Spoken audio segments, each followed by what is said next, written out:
you ever wonder why some people seem to struggle with money no matter how hard they work? It's not just bad luck. It's often habits that keep them poor.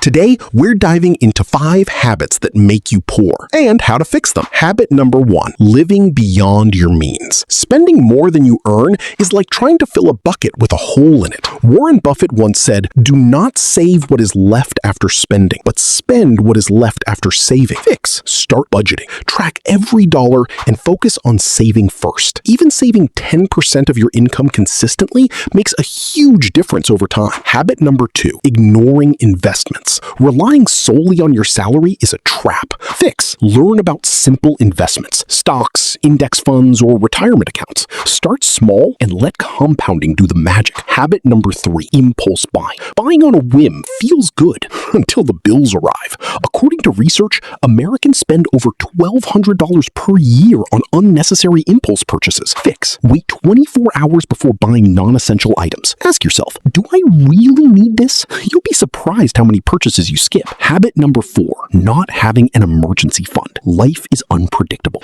A medical bill or car repair can wipe out your savings. Fix. Aim to save 3 to 6 months of living expenses. Start small. Even $50 a week adds up faster than you think. Habit number 5, avoiding financial education. The more you know, the better you manage money. Yet many people never learn the basics. Fix. Read books, listen to podcasts, take online courses. Knowledge is the best investment you can make. So there you have it. 5 habits that keep people poor and simple ways to fix them. Remember, it's not about how much you own. It's about how wisely you use what you have. Start today, and your future self will thank you.